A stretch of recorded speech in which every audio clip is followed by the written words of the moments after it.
The first all-electric Acura with the big LED headlights is essentially a GM Ultium car with the Acura label, but importantly earning the tax credit on GM's North American facilities. Acura parent Honda has no facilities to manufacture here in North America and has managed to put together both the battery and the vehicle together in eligible geographies with its GM tie-up. The batteries have no Chinese material whatsoever, as we are made to understand. The Cadillac Lyric, the close cousin of the Acura ZDX, will act like a natural competition. The Acura is boldly designed and its pricing will matter.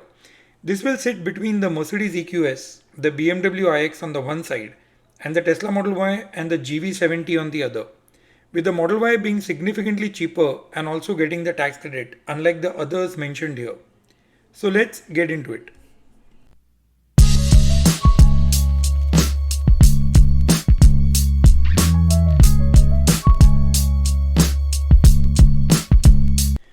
This is a big car with no front trunk. In its place, one finds the front motor, the inverter, the charger, and the 12-volt battery.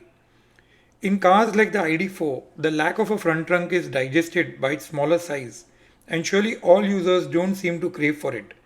But in a long car like this, certainly some storage opportunity seems to have been lost. But having said that, it does lead to more legroom that's generously laid out here.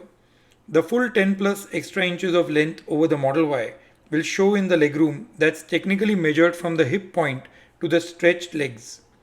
It's styled with a glass roof that opens up along with the powered shades.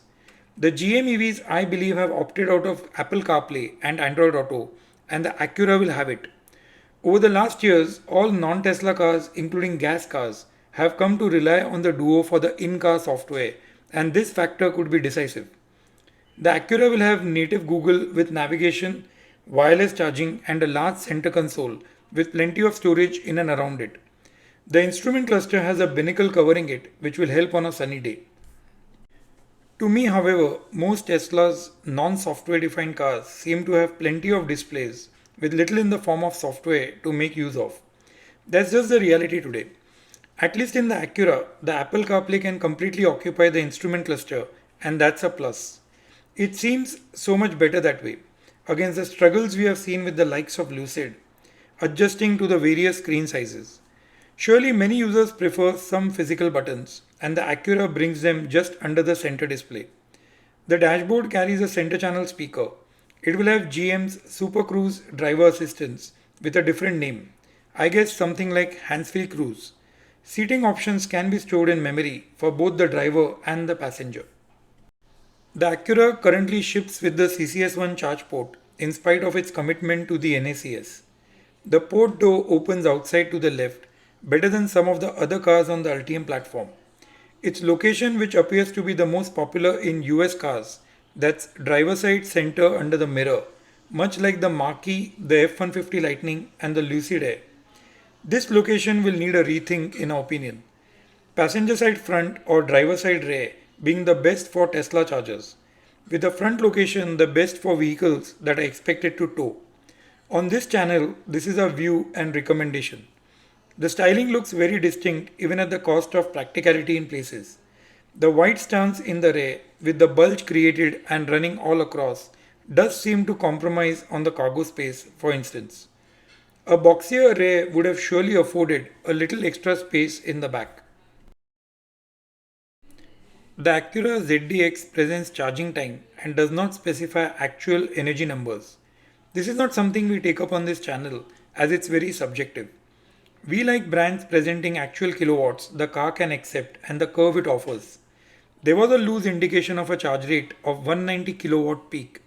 That's disappointing straight away, and in the absence of a good charge curve, this car will struggle on road trips. We would like to reassert that the range number is really insignificant and numbers in excess of 250 miles are all equally good. It's the ability to charge that matters for the most part, particularly on road trips. The stated 29.4 miles per hour of level 2 charging indicates a fairly decent number in the given set. Daily level 2 charging may not be an issue, particularly once the car gains access to a reliable daily level 2 charger. The Acura comes in 3 trims: the A-Spec rear-wheel drive, the A-Spec all-wheel drive, and the Type S, with an option with perforated wheels on the Type S. The Acura ZDX is 197.7 inches long, 77 inches wide, and 64.4 inches tall. It has a 121.8 inches wheelbase and a ground clearance of 7 inches. The Acura ZDX has a 102 kWh battery pack, 28 cubic feet of storage behind the row 2, and 60 cubic feet in all. The A-Spec rear-wheel drive base trim is rated at 313 miles, offers 358 horsepower and 324 pound-feet of torque. It has a curb weight of 5,421 pounds and can tow 3,500 pounds.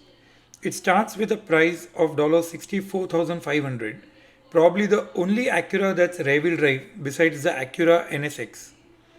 The A-Spec all-wheel drive trim is rated at 304 miles, has 490 horsepower and 437 pound-feet of torque, a curb weight of 5,904 pounds and tows 3,500 pounds as well. It starts at a price of $68,500.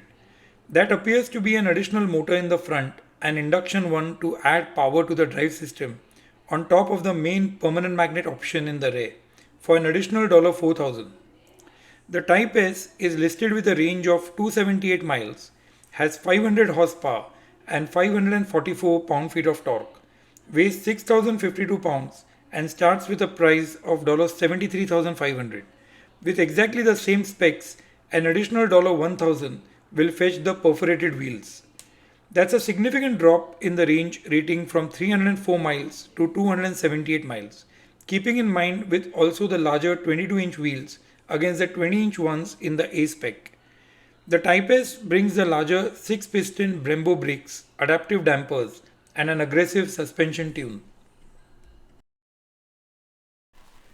In our video on the Ultium 5, we had covered a quick look at the major cars planned on the Ultium platform. You can check that video here or in the description. We are looking for its deliveries that's in line with the task of assembling Ultium batteries, which we believe is quite daunting for GM, for the number of models that are promised on it. Having said that, these cars are now being promised to dealers over weeks, but we fear the numbers will be sometime in catching up. The Ultium battery assembly is a story by itself to follow. Stay tuned for our updates on this.